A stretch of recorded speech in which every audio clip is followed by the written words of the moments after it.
Mas é assim mesmo, os filhos crescem e voam. E glória a Deus por isso, né? Glória a Deus pelos nossos filhos, glória a Deus porque eles crescem, porque o cordão umbilical é cortado. E Deus deu os filhos pra gente para isso mesmo, né? Pra gente lançar como flechas na mão do arqueiro, amém? Glória a Deus porque você está aqui nesta noite. Nós vamos ter uma palavra muito abençoada. E eu quero que você prepare a sua mente, prepare o seu coração para receber aquilo que Deus tem para falar conosco. Confesso para vocês que desde segunda-feira, quando a gente teve a célula, a gente começou a debater esse assunto lá na célula. E eu comentei com as meninas, a minha cabeça já começou a ferver. Porque eu vou pregar domingo que vem. De tanta informação, de tanta coisa que Deus vinha ministrando ao meu coração. E foi difícil eu selecionar e eu ouvir a voz de Deus e trazer nesta noite para a igreja a vontade e a palavra de Deus. Porque essa palavra me deu um sacode. Essa palavra me levou para alguns textos da Bíblia em que a gente já leu várias vezes, mas nunca com a visão que Deus trouxe para mim. Amém? Vamos orar? Pai, em nome de Jesus, nós nos colocamos agora na Tua presença, Pai. Que o Teu santo e doce Espírito venha falar conosco. Que a nossa mente e o nosso coração estejam abertos e estejam cativos a Ti. Que nada venha nos distrair, que nada venha tirar a nossa atenção daquilo que o Senhor quer falar conosco nesta noite. Ministra em nossos corações, ó Pai. Em nome de Jesus, amém. Amém? Então hoje nós vamos falar sobre mais uma igreja contemporânea, que está lá no livro de Colossenses, capítulo 4, versículo 15. Pode abrir a sua Bíblia, se a mídia conseguir projetar, tudo bem. Senão a gente abre aqui e lê. Colossenses 4.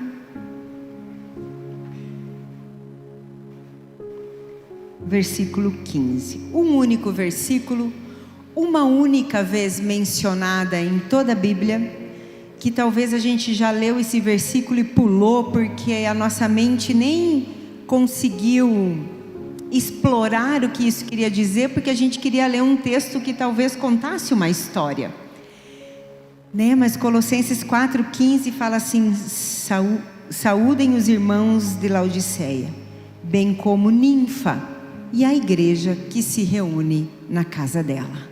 Amém?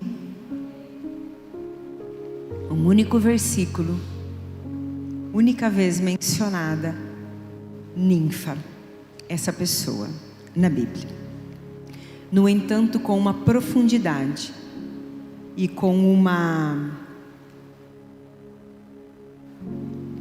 um leque que nos abre para explorar o que significava essa parte B do versículo, que fala bem como Ninfa e a igreja que se reunia em sua casa.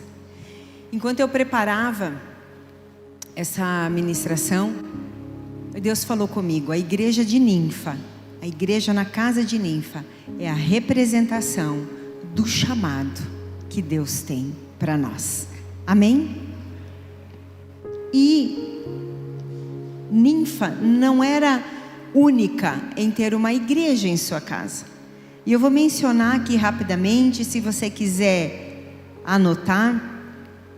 Mas o apóstolo Paulo, ele faz referências a várias outras igrejas, semelhante à igreja de Ninfa, né? Em Filemão ele fala: Paulo, prisioneiro de Cristo, e o irmão Timóteo, a você, Filemão, nosso amado cooperador, e a irmã Áfia e Arquipo, nosso companheiro de lutas, e a igreja que se reúne com você na sua casa. Coríntios 16, 19 fala: as igrejas da Ásia vos saúdam. Saúdam-vos afetuosamente no Senhor Áquila e Priscila, com a igreja que está em sua casa. Romanos 16, 15 fala: saudai também a igreja que está em sua casa. Saudai Epineto, meu amado, que é as primícias de Acaia em Cristo. O apóstolo Paulo fez várias menções de igrejas que se reuniam nas casas. E de certa forma, até hoje, a gente continua vendo isso. As igrejas muitas vezes começam em casas de famílias que se convertem. E para você que não sabe, a comunidade cristã Água Viva, 33 anos atrás, começou numa casa, a Casinha Azul. Para quem é de Medianeira, lá no bairro Nazaré, onde fica o Burger Store, antigo Detran, hoje sede do SAMU, em frente à sede do SAMU tinha uma casinha azul. E a comunidade cristã Água Viva começou ali, naquela casa. Amém? Então, Ninfa é uma figura relativamente menos conhecida no Novo Testamento. Como eu falei, ela aparece breve, mas com um significado muito importante para nós. Mas quem era Ninfa?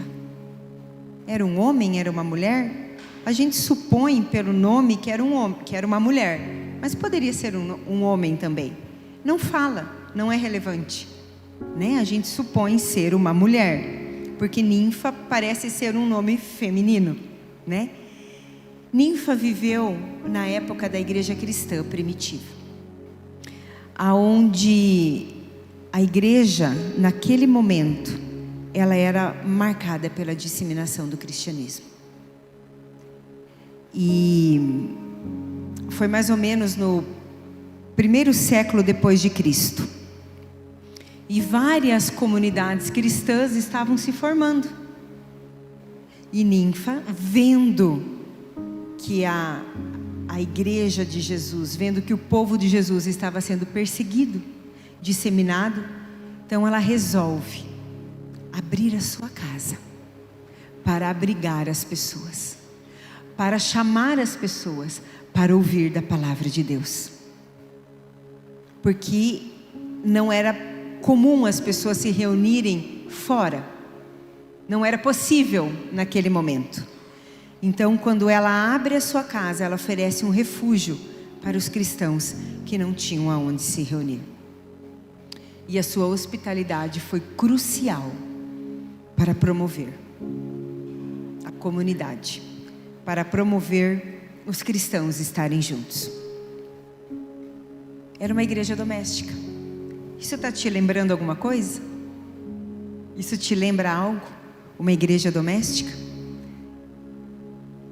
E Ninfa foi um instrumento naquele momento muito importante para aquele povo. Porque aquele povo que não conseguia se reunir, quando Ninfa abre a sua casa, ela faz o quê? Fortalece os vínculos daquele povo. Aquele povo se reúne na casa de Ninfa, aquele povo se conhece, aquele povo começa a ter um relacionamento profundo entre eles e um relacionamento profundo com o Senhor. Ela promove aquele povo que eles tenham acesso ao ensino. Ela promove aquele povo um crescimento espiritual. Ela promove aquele povo que eles sejam resilientes naquele momento na sua fé. E hoje, irmãos, nós vivemos a mesma experiência. Quando nós nos reunimos nas casas, e a nossa igreja chama de célula, mas nós podemos chamar sobre qualquer outra. Muitas vezes eu já ouvi comentários dizendo aonde na Bíblia fala de célula. A Bíblia não fala de célula. Não fala do nome célula, mas a Bíblia fala da igreja na casa. O nome que nós vamos usar não interessa. É só uma ferramenta. É só um instrumento. Muitas vezes eu já ouvi alguém dizer: eu não gosto de célula. Meu amado, Se você não gosta de célula, você não gosta daquilo que Deus gosta. E nós já vamos falar sobre isso. Isso é muito sério. Isso é muito sério. E nós vamos, no decorrer da ministração, nós vamos falar do amor do Senhor pelas vidas, do amor do Senhor pela igreja, do propósito do Senhor em a gente se reunir. Sabe, irmãos, quando eu me converti, há 33 anos atrás, nós não trabalhávamos em visão celular. Por mais que a igreja começou numa casa, depois ela mudou para um espaço maior, depois a gente mudou para cá, a gente não trabalhava em célula. E eu sempre falo, que privilégio que nós temos hoje. Que privilégio nós como pastores temos, pessoas aliançadas em unidade, que caminham e dividem o ministério conosco. Quando eu me converti, era só o pastor, para dar conta de tudo. Visitar todo mundo, orar por todo mundo, visitar no hospital, visitar na casa, visitar na cadeia, nas cadeias que a gente tinha visita, todos os cultos. E se a gente quisesse aprender a palavra de Deus, a gente tinha que vir para o culto e sentar. Tinha que vir para a reunião de ensino da palavra, sentar e ouvir. Era só o culto. Hoje, que privilégio nós temos de poder nos reunir num pequeno grupo para estudar, para aprender, para nos relacionar. Segunda nós falávamos isso na célula. A gente cria uma amizade, a gente cria um laço, a gente cria um alicerce com aquele grupo que está ali. A gente dá risada junto, a gente chora junto, a gente come junto, a gente ora junto, a gente compartilha as experiências juntas, nós crescemos juntos, que enquanto igreja, a gente não consegue fazer isso tudo junto, porque é muita gente. Mas quando a gente divide por núcleos, como é gostoso. Sem contar que muitas vezes essa estratégia dos pequenos grupos é para você convidar alguém que talvez é resistente de aceitar um convite para vir na igreja. Não, eu não vou em outra igreja, eu não vou mudar de religião, não, eu não quero. Mas eu quero te convidar para você ir lá na minha casa. Nós temos um grupo de mulheres que se reúne, que oram, que conversam, que sentam à mesa, que tomam um chimarrão, um café, o chazinho da irmã Sirlei. E a gente aprende junto e a gente cresce junto. E a pessoa vai chegando. E o Senhor vai ministrando. E o Senhor vai trabalhando. E o Senhor vai fazendo. E o Senhor vai restaurando. E o Senhor vai salvando. Porque o que é uma igreja? Uma igreja somos nós. A igreja ela só existe porque nós estamos aqui. A igreja não são essas 4 paredes. A igreja não é o ministério de louvor, a igreja não é a mídia, não é a iluminação, não é o ar-condicionado, a igreja somos nós. E Jesus lá em Mateus 16, 18, pode projetar para mim, por favor?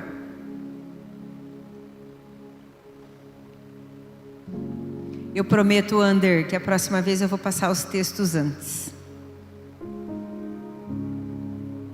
Mateus 16, 18 diz: E eu digo que você é Pedro, e sobre esta pedra edificarei a minha igreja, e as portas do Hades não poderão vencê-la. Jesus fala igreja. Por que Jesus fala igreja? Jesus chama o povo de igreja. Por que Jesus fala igreja? Porque a vontade dele sempre foi e sempre será reunir pessoas que refletem a sua glória. Amém? Essa é a vontade do Senhor. Uma igreja, biblicamente falando, ela é uma assembleia do povo de Deus, é a reunião do povo de Deus em um só lugar, refletindo a união invisível da igreja com Cristo. Quando nós estamos reunidos aqui, quando nós estamos reunidos na célula, nós refletimos essa união invisível da igreja que nós temos com Cristo. Atos 2:46 fala assim, porque você pode falar, né? Então eu indo na célula tá bom, né? Não preciso ir na igreja não, né? Vamos ver o que fala em Atos 2:46. Todos os dias continuavam a reunir-se no pátio do templo, partiam o pão em casa e juntos participavam das refeições com alegria e sinceridade de coração. Então o povo estava sempre reunido no templo e na casa, partiam um pão, comunhão, relacionamento. Amém? Não importa o método de evangelismo que a gente usa, nós usamos a célula. Temos os pequenos grupos, temos discipulado, temos grupos pequenos, invertido o nome. Estava lembrando do que a gente fazia uma vez, lar de paz. Pode ser um lar de paz, pode ser um estudo bíblico. Não importa a ferramenta, importa é que nós estamos juntos, fazendo com que a vontade do Senhor aconteça, porque o propósito maior é cumprir a missão. Porque o nosso testemunho como cristão, irmãos, não é uma opção nossa, é uma responsabilidade nossa. É uma responsabilidade nossa. Através do nosso testemunho, as pessoas elas vão conhecer o amor e a graça de Deus. 2 Coríntios 5:20 fala, portanto somos embaixadores de Cristo, como se Deus estivesse fazendo o seu apelo por nosso intermédio. Por amor a Cristo lhes suplicamos, reconciliem-se com Deus. Nós somos os representantes de Deus aqui. E nós precisamos exercer esse papel. Essa é a nossa função. Essa é a nossa função. Existia uma igreja na casa de Lídia. E Atos 16:40 fala que depois que Paulo e Silas foram libertos, eles voltam para a casa de Lídia e os encorajam. Eles passam pela casa de Lídia e a encorajam. Ou seja, eles fortalecem Lídia. Lídia, continue. Lídia, faça. Demonstra a importância. Quando Paulo e Silas voltam para a casa de Lídia e levam encorajamento para ela, é como se eles dissessem: olha, nós estamos aqui porque nós precisamos fortalecer vocês. Nós precisamos fortalecer vocês. Então, quando muitas vezes nós estamos aqui na frente e ministramos e pregamos sobre as cartas das igrejas e falamos, irmãos, orem, leem a palavra, leiam livros, irmãos, convidem para a célula, irmãos, tragam para a festa da célula, irmãos, orem pelas suas células, irmãos, discipulado um mais um. Isso tudo nós estamos encorajando a igreja a cumprir aquilo que o Senhor quer. Por quê? Porque nós não fomos chamados para viver só a nossa fé pessoal. Nós fomos chamados além disso. Nós fomos chamados a compartilhar aquilo que nós recebemos do Senhor. Todos nós aqui. E isso não tem que ser peso e muito menos complicado. Isso precisa ser alegria e precisa ser leve. A gente brinca lá na célula com a irmã Sirlei. E eu ainda falei isso segunda-feira, né? A Bíblia fala dos 5 ministérios, né? Então, cada um tem um ministério. Mas o ministério do ID, do chamado, esse é para todo mundo. Nós precisamos de uma maneira ou outra. Claro que alguns têm mais facilidade do que outros para falar, né? Mas a irmã Cirlei, aonde ela está, na fila do pão, no mercado, no ponto do ônibus, dentro do Uber, na vizinha, no médico, ela está falando de Jesus. Jesus é a primeira coisa da boca dela. E ela me impressiona e ela me inspira com isso, porque muitas vezes nós temos essa oportunidade e não fizemos. E não fizemos. É uma facilidade que ela tem? É. Mas nós que não temos essa facilidade, nós precisamos treinar essa facilidade. Então, nós não somos chamados só para viver a nossa fé pessoal. Nós somos chamados para ir além disso. Para falar daquilo que o Senhor tem feito em nossas vidas. Muitas vezes a gente se pergunta por que eu tenho passado tantas situações. Por que eu tenho vivido tantas coisas?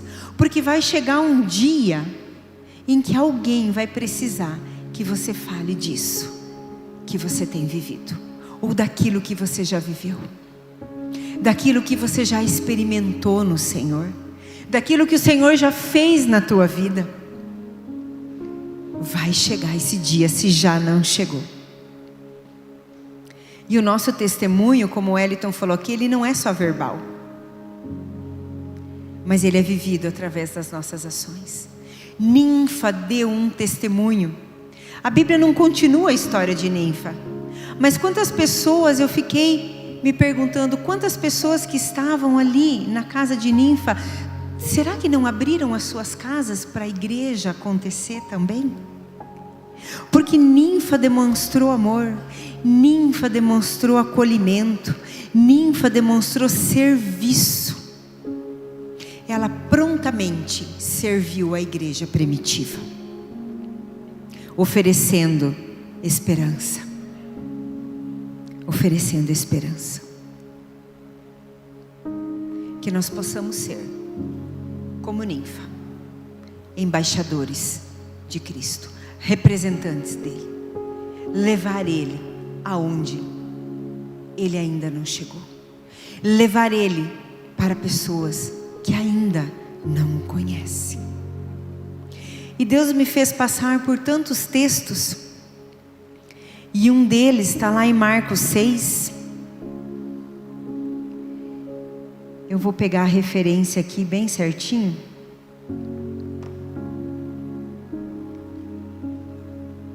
Já pode ir abrindo lá a sua Bíblia em Marcos 6.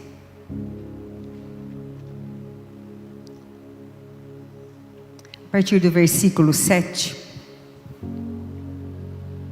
Fala assim: Então, chamando os 12 para junto de si, Jesus os enviou de 2 em 2 e deu-lhes autoridade para expulsar espíritos imundos. Essas foram as instruções: não levem nada pelo caminho, a não ser um bordão. Não levem pão, nem saco de viagem, nem dinheiro no cinto. Calcem sandálias, mas não levem túnica extra.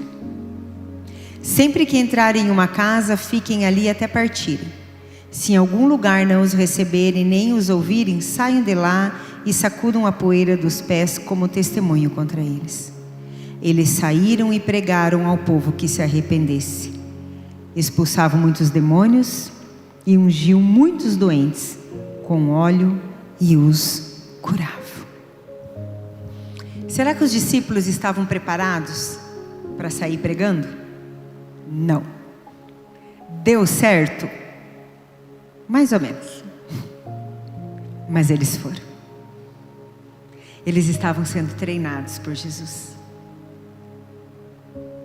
Com certeza, quando Jesus chama e divide de 2 em 2, a Bíblia não conta, mas o The Chosen ilustra, que eu acho que é o que acontece, é o que realmente aconteceu, que é a mesma coisa quando a gente desafia alguém para abrir uma célula, para fazer uma visita, para fazer um discipulado. Não, eu não. Senhor, eu não sei falar. Mas o que eu vou falar? Eu não sei falar, não sei orar, o que eu vou falar? E se eles não me ouvirem? E se eles não aceitarem? É possível. Mas o Senhor olha para mim e para você e fala: dê aquilo que você recebeu de mim. Fale do meu amor. Fale do que eu posso fazer. Fale de como você foi alcançado. Fale de quem eu sou. Fale para que eu vim para este mundo. Jesus enviou os discípulos para que o reino dele acontecesse. E Jesus continua nos enviando para que o reino dele possa acontecer. E aí eu quero ir lá para Lucas.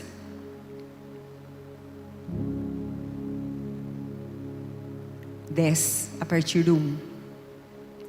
Diz assim: depois disso, o Senhor designou outros 72 e os enviou de 2 em 2 adiante dele, a todas as cidades e lugares para onde ele estava prestes a ir.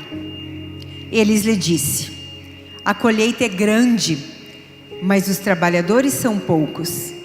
Peçam, portanto, ao Senhor da colheita que envie trabalhadores para a sua colheita. Vão. Eu os envio como cordeiro no meio dos lobos. E Jesus repete: não levem bolsa, nem saco de viagem, nem sandálias, e não saúdem ninguém pelo caminho. Quando entrarem em uma casa, digam primeiro: paz a esta casa. E eu quero parar aqui. Mas eu quero voltar no versículo 3. Que talvez a gente não dê a atenção a esse versículo. Que fala assim: vão, eu os envio como cordeiro no meio dos lobos. O que Jesus estava dizendo para eles? Vocês vão, talvez vocês não estejam preparados, mas vocês vão. Vocês falem daquilo que vocês ouviram de mim, mas vocês vão como cordeiros no meio do lobo. Jesus já estava dizendo: olha, vocês vão encontrar dificuldades nessa trajetória. E eu estou avisando vocês, para que vocês não sejam pegos de surpresa. É como se Jesus falasse assim: olha, é bem provável que vocês vão se dar mal, mas está tudo certo. Eu estou avisando vocês. Mesmo assim, vão e façam, e falem, e declarem, e contem, e profetizem, e fale das boas obras, e fale daquilo que eu possa fazer. Não foi uma atitude descuidada de Jesus quando ele separa aqueles 72 de 2 em 2. Muito pelo contrário, ele dá a missão e ele dá a receita. E o Senhor tem feito isso e continua fazendo isso conosco hoje. Ele nos dá a missão e nos dá a receita. Falar de Jesus não é somente para um pastor. Não é somente para um líder de ministério. Não é somente para quem tem um cargo dentro da igreja. É muito além disso. Falar de Jesus é para nós, como cristãos, que conhecemos, aceitamos e tivemos a nossa vida transformada por Jesus. Aí você se pergunta: para onde foram os 70? Os 72? Para onde eles foram? Nós lemos aqui. Eles não foram para onde Jesus já tinha ido. Eles foram para onde Jesus iria. Eles foram para onde Jesus não tinha ido ainda. E Jesus quer nos levar para esses lugares, aonde Ele ainda não chegou, aonde Ele ainda não foi, aonde Ele ainda não foi ouvido. Amém? É isso que Jesus quer. E isso vai nos custar, sim, irmãos. Vai nos custar tempo. Vai nos custar abrir a nossa casa. Vai nos custar nos dedicar a preparar a palavra. Talvez vai nos custar recursos. Vai nos custar um dia de descanso, talvez.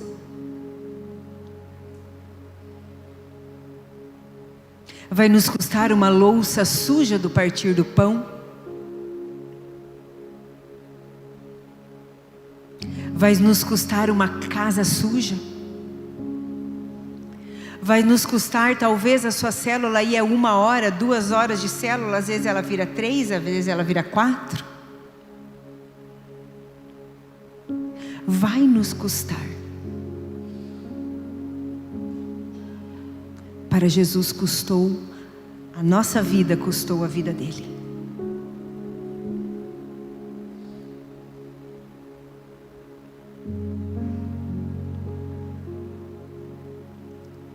Custou a vida dele. Custou o sangue dele.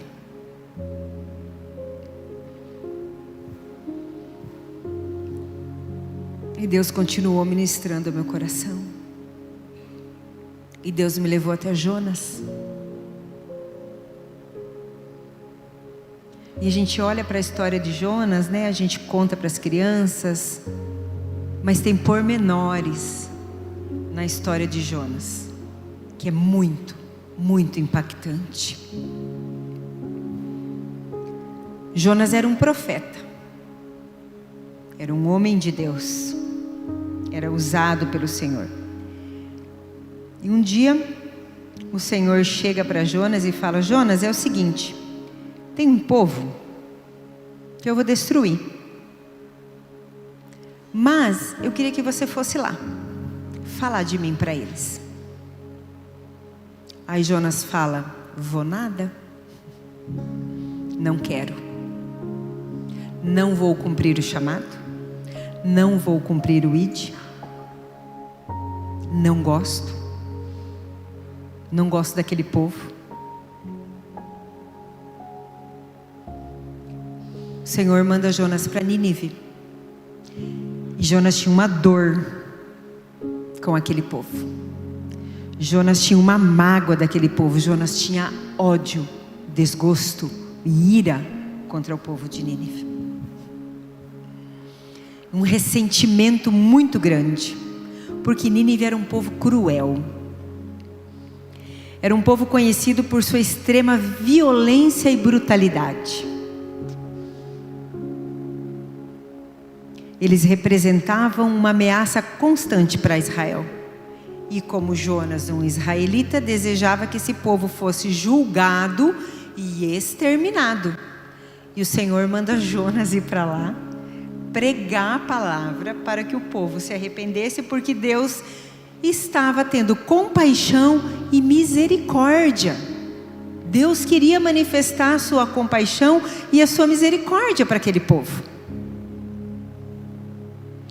E Jonas, conhecendo Deus, sabia que Deus era misericordioso e tardio em irar-se, e grande em benignidade.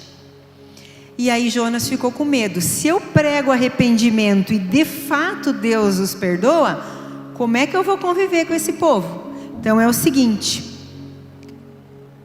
eu vou ter que deixar o meu desejo de justiça, na sua visão, né, de lado.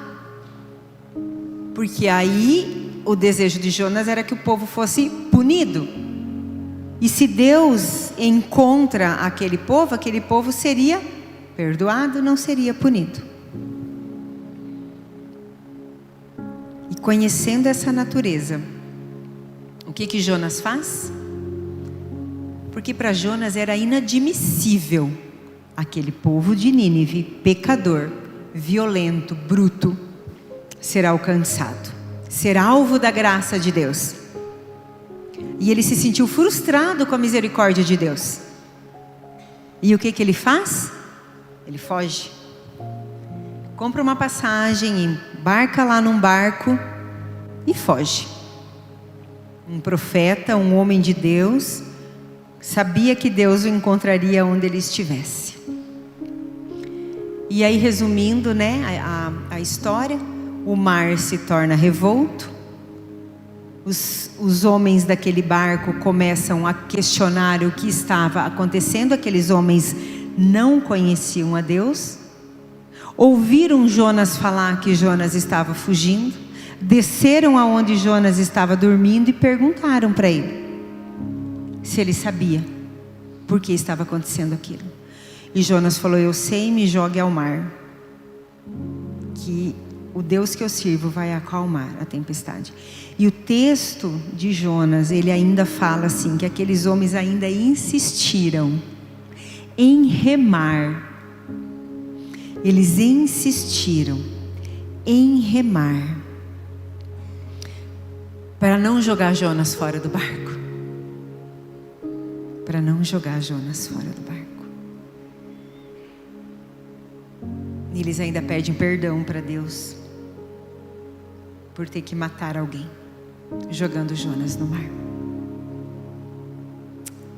E aí, Jonas vai para dentro da barriga do peixe, o peixe vomita Jonas lá na praia, e a palavra do Senhor veio a Jonas pela segunda vez. Em Jonas 3, a partir do versículo 1, diz assim: a palavra do Senhor veio a Jonas pela segunda vez com esta ordem: vá à grande cidade de Nínive e pregue contra ela a mensagem que anuncio a você. Jonas obedeceu a palavra do Senhor e foi a Nínive. Era uma cidade muito grande, sendo necessária 3 dias para percorrê-la. Jonas entrou na cidade e percorreu durante um dia, e a percorreu durante um dia, proclamando: daqui a 40 dias Nínive será destruída. Os ninivitas creram em Deus, proclamaram um jejum, e todos eles, do maior ao menor, vestiram-se com panos de saco. Quando as notícias chegaram ao rei de Nínive, ele se levantou do trono, tirou o manto real, vestiu-se com pano de saco e sentou-se sobre as cinzas. Então fez uma proclamação em Nínive: por decreto do rei e dos seus nobres, não é permitido a nenhum homem ou animal, boi ou ovelhas, provar alguma coisa. Não lhes deem de comer nem beber, cubram-se de pano de saco, homens e animais, e todos clamem a Deus com as suas forças. Deixem os maus caminhos e a violência que há em suas mãos. Talvez Deus se arrependa e abandone sua ira e não sejamos destruídos. Versículo 10, para a tristeza de Jonas: tendo em vista o que eles fizeram e como abandonaram os seus maus caminhos, Deus se arrependeu e não os destruiu como os tinha ameaçado. Quando nós olhamos para esse texto, a gente pode achar lindo esse texto numa frase. Quando fala assim, que a cidade demorava 3 dias para ser percorrida, e Jonas a percorreu em um dia. Uau! Que maravilhoso esse Jonas, né? Um dia ele saiu pregando para todo mundo. Fez de qualquer jeito. Foi essa a palavra que o Senhor me trouxe. Ele fez de qualquer jeito. Ele fez para eu olhar para ele e não dizer: ué, Jonas, não vai me obedecer? Não, Senhor, eu obedeci, eu não fui lá em Nínive. Eu não preguei? O povo não se converteu? Tá aí, ó, fiz o que o Senhor queria, tá bom, né? Então agora estou indo embora. Era isso que Jonas queria. Então tá, é para fazer, então eu vou lá, vou fazer do meu jeito, de qualquer jeito, né? Eu vou sabotar Deus, Deus não vai ter o que falar de mim. Mas Deus, em sua misericórdia, Deus salva toda aquela cidade. Toda aquela cidade, amém? Então, irmãos, o que eu quero dizer com isso não tem nada a ver comigo e com você. Nós precisamos obedecer. Não vai fazer de qualquer jeito, tá? Eu estou usando um exemplo de Jonas aqui. Nós temos que fazer com zelo, pregar a palavra do Senhor com zelo, com amor, nos preparar. É como o Weber falou: no dia que chegar lá na minha casa e eu estiver orando para a célula, tenha certeza que eu não me preparei antes, que eu deixei para a última hora. Porque a gente se prepara a semana toda, né? A gente vai orando, Deus vai falando, a gente vai anotando. E olha só, Jonas, porém, ficou profundamente descontente. Não acabou aqui. O povo se converteu, Deus não destruiu Nínive, mas Jonas ficou muito descontente. Aí nós vamos lá para Jonas 4. E fala assim: Jonas, porém, ficou profundamente descontente com isso e enfureceu-se. Ele orou ao Senhor: Senhor, não foi isso que eu disse quando ainda estava na minha terra? Foi por isso que me apressei em fugir para Tarsis, porque eu sabia que tu és um Deus misericordioso e compassivo, tardio em irar-se, cheio de amor leal e que promete castigar, mas depois se arrepende. Olha só, Jonas dando uma dura em Deus. Você não prometeu que ia dar castigo para esse povo, agora se arrependeu? É como se Jonas estivesse falando isso para ele. Aí ele olha para o Senhor e fala: agora, Senhor, tira minha vida. Eu imploro, porque para mim é melhor morrer do que viver. E o Senhor responde a Jonas: você tem alguma razão para essa fúria? Jonas saiu e sentou-se em um lugar a leste da cidade. Ali construiu um abrigo, sentou-se à sua sombra e esperou para ver o que aconteceria com a cidade. Então o Senhor Deus fez crescer uma planta sobre Jonas, a misericórdia de Deus sobre Jonas, para dar sombra à sua cabeça e livrá-lo do calor, o que deu grande alegria para Jonas. Contudo, na madrugada do dia seguinte, Deus mandou um verme atacar a planta e ela se secou. Ao nascer do sol, Deus trouxe um vento leste muito quente e o sol bateu na cabeça de Jonas a ponto dele quase desmaiar. Com isso, de novo Jonas, né? Com isso desejou morrer e disse: para mim é melhor morrer do que viver. Deus, porém, disse a Jonas: você tem alguma razão para estar tão furioso por causa da planta? Ele respondeu: sim, eu tenho. Estou furioso a ponto de querer morrer. E aí vem algo que é muito impactante. O Senhor, porém, lhe disse: você tem pena dessa planta, embora não a tenha podado, nem a tenha feito crescer. Ela nasceu em uma noite e em uma noite ela morreu. Contudo, Nínive tem mais de 120 mil pessoas que não sabem distinguir a mão direita da esquerda, além de muitos animais. Não deveria eu ter pena desta grande cidade? Eu tremi lendo esse texto, porque muitas vezes nós estamos preocupados com tantas coisas, mas não estamos preocupados com aquilo que o Senhor está preocupado. Nós olhamos só para nós, para o nosso egoísmo, para a nossa comodidade, para o nosso bem-estar. Nosso egoísmo, irmãos, muitas vezes nos faz guardar essa boa notícia apenas para nós, impedindo que muitas pessoas conheçam a Cristo. Jonas, por causa do seu coração amargurado, rancoroso, difícil. Jonas devia ser um cara difícil. Ele estava querendo impedir 120 mil pessoas de conhecerem a Cristo, por causa da sua visão egoísta. Sabe o que muitas vezes nós falamos, irmãos? E isso é forte demais. Ele não quer. Ele não quer. Nós validamos a nossa omissão com a falta da fome do outro. Isso é muito forte. Nós validamos a nossa omissão com a falta da fome do outro, com a condição da vida do outro, com o pecado do outro, com a história de vida do outro. Mas nós nos esquecemos que a Bíblia fala: como ouvirão se não tem quem pregue? Como que o pecador, como que o homem sem fome, como que a pessoa que necessita, como que o perdido, como que a prostituta, como que o homossexual, como que o viciado vai ter fome se não há quem pregue? Como? O que nós estamos fazendo com o chamado que o Senhor deu em nossas mãos? Fechando a porta das nossas casas ou abrindo a porta das nossas casas? Porque fechar a porta de uma casa é fácil.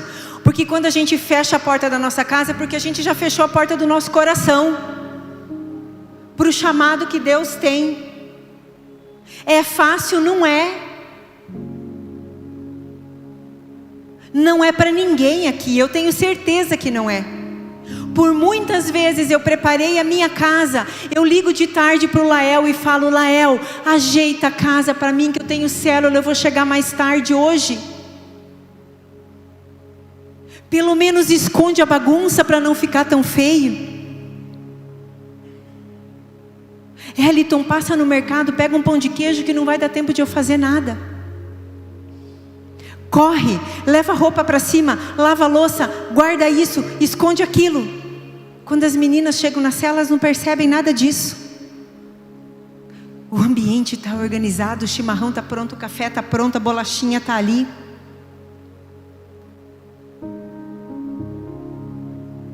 Muitas vezes já ministrei doente, já ministrei cansada, já ministrei arrebentada, sangrando. Porque eu quero. Porque a porta do meu coração está aberta. Porque eu disse para o Senhor: Senhor, eu só quero te servir. Não me importa mais nada. Eu gastarei a minha vida para fazer aquilo que o Senhor quer que eu faça. Nós queremos o avivamento. Nós temos orado pelo avivamento. Nós cremos que nós vamos ser a geração que vamos ver mais um novo e grande avivamento. Mas para o avivamento acontecer, precisa ter a grande comissão. E o que é a grande comissão? Ide, pregai o evangelho a toda a criatura. Sem pregar o evangelho não tem como ter avivamento, porque avivamento não é barulho, avivamento não é o que acontece aqui dentro. Porque muitas vezes nós achamos o quê? Que cultos poderosos e cheios da manifestação do Espírito podem conduzir a Deus, mas esses sinais não seguram ninguém. Porque é lá no dia comum que as pessoas têm um encontro com Jesus. Os sinais, eles nos edificam, ele nos fortalece, renova a nossa fé. Mas é nos dias comuns que nós temos o encontro com Deus. É nos dias comuns que nós levamos as pessoas a ter um encontro com Deus. É lá na tua célula que você leva muitas vezes as pessoas a terem um encontro com Deus. É um convite que você faz, que você leva as pessoas a ter um encontro com Deus. Os hebreus, eles viveram de maná caindo do céu, água da rocha, sapato crescendo no pé, roupa que não se desgastava, mas isso não foi o suficiente para que eles estivessem satisfeitos com Deus. Porque os sinais muitas vezes não seguram ninguém, mas é uma experiência com Deus, é o que Deus faz na nossa vida, é o nosso entregar que faz com que Deus transforme e a gente mude tudo. Sabe o que Deus falou comigo hoje? Quando o mundo lá fora descobrir que as tempestades que eles estão vivendo são culpa nossa, nós vamos ser apedrejados, irmãos. Nós vamos ser perseguidos. Porque tem muita gente passando por tempestade e nós não temos a coragem de falar que Jesus acalma a tempestade. Nós queremos que o Senhor só acalme a nossa tempestade. A minha tempestade interna, a crise que nós temos vivido hoje como família, dentro da minha casa, as crises que nós temos vivido hoje não foram acalmadas ainda. Mas eu prego para as pessoas: o Senhor pode acalmar a tua tempestade, porque eu creio que Ele vai acalmar a minha. Porque eu já vi Ele acalmar minhas tempestades, porque eu já vi Ele acalmar tempestades de muitas pessoas. E eu não posso guardar isso para mim. Nós hoje no mundo, nós somos como Jonas, talvez fugindo de pregar o evangelho, num barco onde tem pessoas que não conhecem a Jesus? E talvez olham e falam assim: nos perdoa porque nós vamos ter que matar um filho teu para a nossa tempestade ser acalmada. Porque nós estamos fugindo do chamado. Nós temos fugido do chamado. O povo daquele barco era mais crente que Jonas. E mesmo não conhecendo Jesus. Quando eles interpelaram Jonas na hora da fúria do mar, lá em Jonas 1, Jonas responde assim: eu sou hebreu e temo ao Senhor, o Deus dos céus, que fez o mar e a terra firme. Então os homens ficaram apavorados e perguntaram: o que foi que você fez? Pois sabiam que Jonas estava fugindo do Senhor, porque ele já lhes havia contado. Visto que o mar estava cada vez mais agitado, eles lhe perguntaram: o que devemos fazer com você, para que o mar se acalme? Jonas respondeu: peguem-me e joguem-me ao mar. Respondeu: e ele se acalmará, pois eu sei que é por minha causa que esta violenta tempestade caiu sobre vocês. Em vez disso, os homens se esforçaram ao máximo para remar de volta à terra, mas não conseguiram, porque o mar tinha ficado ainda mais violento contra eles. Então clamaram ao Senhor. Olha só, aqueles homens clamaram ao Senhor: ó Senhor, nós suplicamos, não nos deixem morrer por tirar a vida deste homem. Não caia sobre nós a culpa do sangue inocente, porque tu, ó Senhor, fizeste o que desejavas. Eu já queria chamar o ministério de louvor aqui. Quando nos omitimos de pregar, colocamos a vida de muitas pessoas em risco. Irmãos, nós sempre vamos ter bons motivos para não nos envolvermos na obra. Sempre vamos ter. Jonas tinha um bom motivo, não tinha? Tinha. Jonas tinha um bom motivo. Quantas pessoas que Jonas conhecia que o povo de Nínive matou, será? Quantos amigos? Família? Ele tinha um bom motivo para querer que aquele povo, como diz o bispo Mano, se lascasse. Que era isso que ele queria. Mas os nossos motivos nunca vão ser válidos para Deus. Deus nunca vai validar os nossos motivos. Não pense você que os motivos que você tem colocado diante do Senhor para não exercer o chamado, o ministério, ou aquilo que o Senhor tem para você, o Senhor está validando. Ele não está validando, porque vai contra a palavra e a vontade dele. De quais grupos ou pessoas nós já desistimos? Eu quero que você vá com essa pergunta nesta noite para casa. De quais pessoas você já desistiu?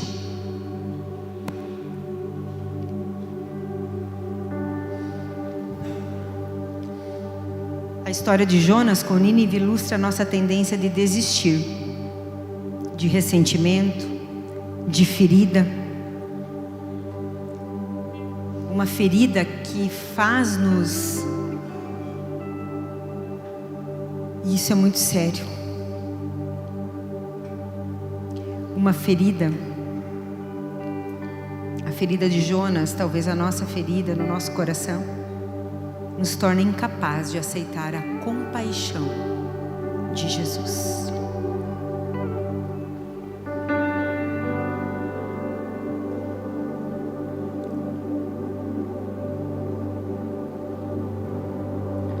A minha oração hoje é que o Senhor desenvolva em nós coragem para cumprir a grande missão, que é o ID.